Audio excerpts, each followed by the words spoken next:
होली की आत्मा।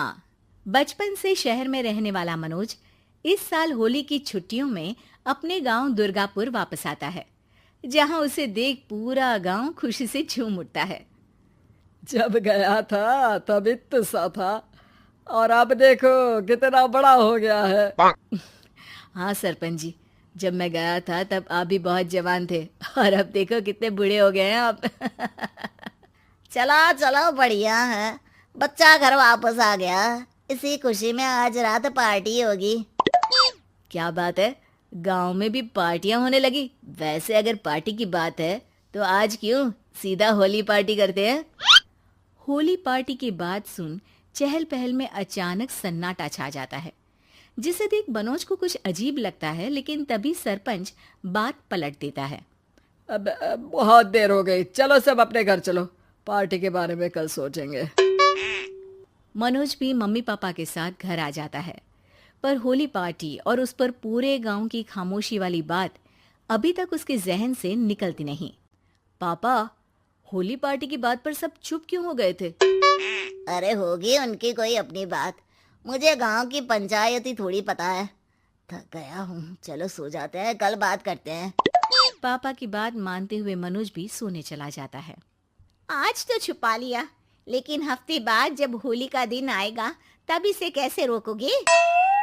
अगली सुबह सूरज के साथ ही मनोज भी गांव घूमने निकल जाता है, जिस पर रास्ते में उसे अपनी ही उम्र के कुछ लड़के भी मिलते हैं, जिनसे दोस्ती कर अब वो उनके साथ घूमने लगता है। इसी तरह कुछ दिन बीत जाते हैं और होली नजदीक आने लगती है। दोस्तों, होली में 4 दिन ही बचे हैं, पर गांव में उसकी कोई तैयारियां क्यों नहीं दिख रही।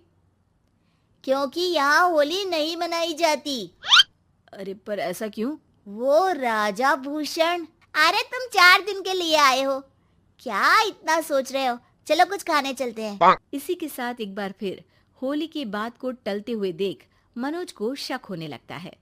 वो घर पहुंचते ही इंटरनेट पर अपने गांव और राजा भूषण के बारे में जानकारी निकालने लगता है।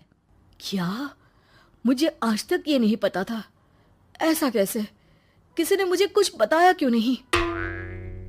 सारी जानकारी लेने के बाद मनोज गांव वालों या अपने मम्मी पापा से कुछ पूछे बिना खुद ही उसकी सच्चाई के बारे में छानबीन करने लगता है, जिसके चलते वो राजा भूषण की हवेली में पहुंचता है।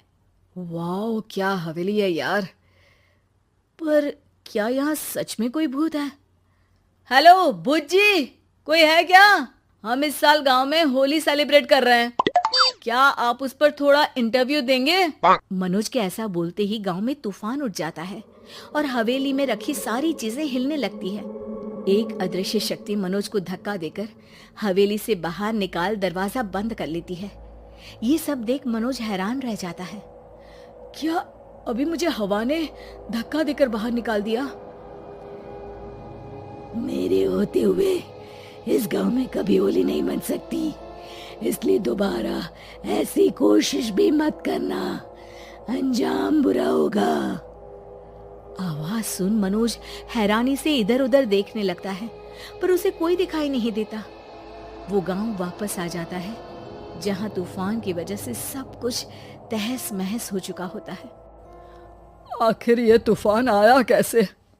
ना ऐसा कोई मौसम था और ना ही हमने होली का त्योहार मनाने की बात की थी। सरपंच की बात पर कोई रिएक्शन दिए बिना मनोज चुपचाप अपने घर चला जाता है। इस तरह देखते ही देखते होली का दिन भी आ जाता है और मनोज रंग लेकर गांव में निकल जाता है, लेकिन गांव पूरी तरह खाली होता है। अरे त्योहार का दिन है, धूमधाम की जगह मातम क्यों मनाया हुआ है? मनोज की आवाज सुन सब अपने घर की खिड़कियां खोल के घर के अंदर से ही उसे वापस जाने के लिए कहने लगते हैं, पर वो किसी की नहीं सुनता। तुझे पहले भी समझाया था, अगर होली खेलने की कोशिश भी की तो अच्छा नहीं होगा। अरे बात मान लो बेटा, तुम्हें सच नहीं पता। मुझे सब पता है। सालों पहले इस राजा ने एक अंधविश्वास फैलाया और आप लोग आज तक उसे मानते आ रहे हो। अरे बेटा, जब तुम पैदा भी नहीं हुए थे उससे भी बहुत पहले से इस गांव पर होली का श्राप है। अगर गांव में होली का त्योहार मनाया जाता है तो प्रलय आना पक्की बात होती है। राजा भूषण इस सब में नहीं मानते थे और त्योहार मनाने लगे, जिसके चलते होली वाले ही दिन पहले उनके बेटे की और फिर उनकी मृत्यु हो गई। तभी से गांव की रक्षा के लिए उनकी आत्मा उस हवेली में रह रही है। सबकी बातें सुन मनोज उलझन में पड़ जाता है। सोचना भी मत मनोज, अगर तुमने इस परंपरा को तोड़ने की कोशिश भी की तो उसका परिणाम इस गांव और गांव के लोगों के लिए अच्छा नहीं होगा। मुझे भी यकीन नहीं हो रहा कि आप लोग एक बेतुकी बात को मानकर सालों से रंगों के त्योहार को मातम की तरह मनाते आ रहे हो। मनोज किसी की कोई बात ना मानते हुए पूरे गांव में रंग बिखेर देता है, जिसके तुरंत बाद वहां तूफान के साथ बिजलियां गरजने लगती है। अचानक मौसम में ऐसा बदलाव देख जहां मनोज कंफ्यूजन में आ जाता है, वहीं गांव वाले डर से सहम जाते हैं।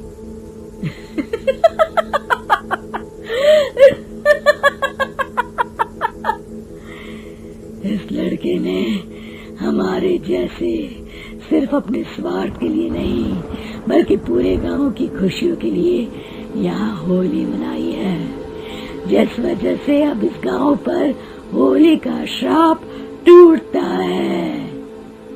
ऐसा बोलकर राजा का भूत वहां से गायब हो जाता है, जिसके बाद गांव के लोग धूमधाम से होली मनाते हैं। खुशियों के रंग गांव में बिखरे ही होते हैं कि अगली सुबह अचानक मनोज कहीं गायब हो जाता है और एक बार फिर गांव में होली का नया राज शुरू हो जाता है।